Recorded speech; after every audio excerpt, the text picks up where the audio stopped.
Friends, आज हम जानेंगे बंद अर्थव्यवस्था और खुली अर्थव्यवस्था के बारे में, जो कि क्लास 12 इकोनॉमिक्स से रिलेटेड एक महत्वपूर्ण टॉपिक है, एक बिंदु है कह सकते हैं हम इसको, कि बंद अर्थव्यवस्था क्या होती है, खुली अर्थव्यवस्था क्या होती है। जनरली आपने देखा ही होगा बच्चों कि हमारे देश के दूसरे देशों के साथ संबंध अच्छे होते हैं, तो हम उनसे व्यापार भी करते हैं और कहा जाए विनियोग भी करते हैं, अपने देशों में भी लेकर आते हैं सामान उनसे खरीद के।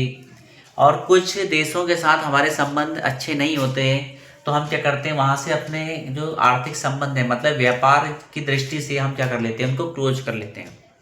ठीक है, तो आज हम जानेंगे बंद अर्थव्यवस्था और खुली अर्थव्यवस्था के बारे में। सबसे पहले बंद अर्थव्यवस्था ऐसी अर्थव्यवस्था होती है जिसमें एक देश का दूसरे देश के साथ क्या होता है, आर्थिक संबंध नहीं होता है। आर्थिक संबंध का मतलब को किसी भी प्रकार का कोई लेन देन नहीं हो पाता है। ठीक है ना, वो बंद अर्थव्यवस्था होती है।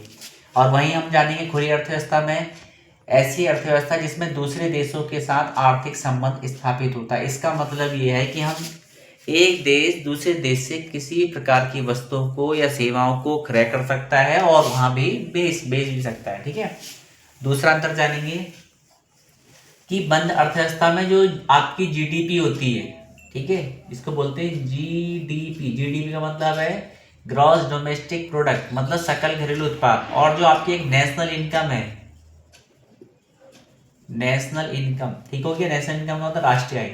ये दोनों समान होते हैं। समान होने का मतलब जब कोई चेंजेस ही नहीं होगा, कोई व्यापार ही नहीं होगा, तो दोनों एक समान ही रहेंगे, उसमें कोई परिवर्तन नहीं होगा। ठीक है, एक समान ही रहेंगे। दूसरा, अब हम इससे बात करें खुली अर्थव्यवस्था में। खुली अर्थव्यवस्था में जो आपकी जीडीपी होती है और जो आपकी राष्ट्रीय आय होती है, उसमें अंतर होता है। अंतर इसलिए होता है कि हम दूसरे देशों के साथ हमारे संबंध होते हैं, तो उसमें क्या होता है, लेन देन चलता रहता है। ठीक है, अब हम जानेंगे नंबर तीसरा पॉइंट इसमें कि काल्पनिक है। काल्पनिक का मतलब यह है कि हो सकता है भविष्य में हम उन देशों के साथ दोबारा से संबंध बना सकें। ठीक है ना, और ये हम एक काल्पनिक है। दूसरा ये है वास्तविक है। वास्तविक का मतलब यह है वास्तव में इस समय भी, प्रेजेंट टाइम में भी वो चीजें चल रही है।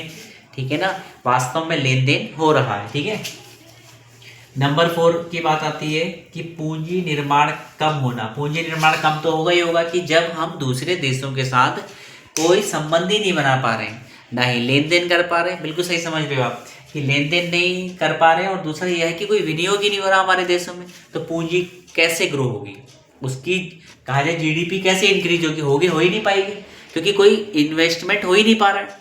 और वहीं अगर हम बात करें कि खुली अर्थव्यवस्था में, तो वहाँ पूंजी निर्माण भी होता है और अधिक से अधिक होता है। और दूसरी चीज यह है, ठीक है ना, दूसरी चीज यह है कि पूंजी निर्माण में अधिकता आती है और दूसरा विनियोग भी अधिक होता है।